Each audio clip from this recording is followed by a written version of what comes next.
collection pack from Apollo 11 moon mission to be sold at sell-off. Reuters by Tom James. It is a straightforward, square white sack that made a trip to the moon in 1969 on Apollo 11 and conveyed back to Earth the primary example of lunar material at any point gathered. That sack could bring up to $4 million when it goes on the closeout obstruct at Sotheby's, New York in July. The pack, which contains remainders of moon clean and is marked Lunar Sample Return, is an accumulation pocket utilized by space explorer Neil Armstrong, the primary man to stroll on the moon. Amid the Apollo 11 mission, the pack was utilized to hold shakes and clean from the lunar locale known as the Sea of Tranquility, scheduled for July 20, the 48th commemoration of the Apollo 11 moongetting. The bartering will be the primary lawful offer of such an ancient rarity from the mission. Jim Hall,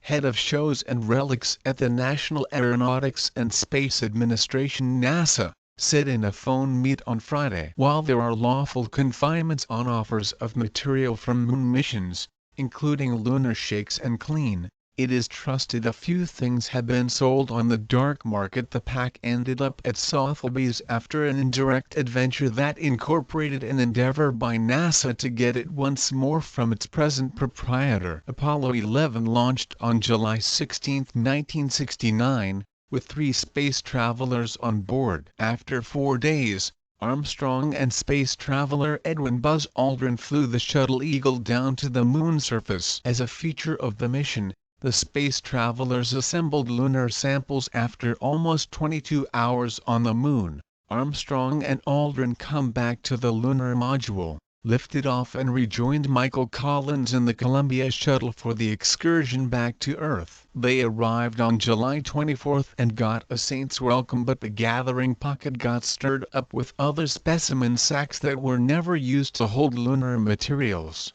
Hull said at a certain point, the sack was grabbed the U.S. Division of Justice amid an examination, and afterward erroneously unloaded to its present proprietor, Chicago Territory lawyer Nancy Lee Carlson. Interested ever, Carlson sent it to be dissected by NASA, which affirmed its provenance through testing. Ownership of both moon shakes or clean curios from lunar missions is for the most part confined, Hull stated, and after distinguishing the sack and finding that it contained remainders of lunar tidy, the space organization looked for T.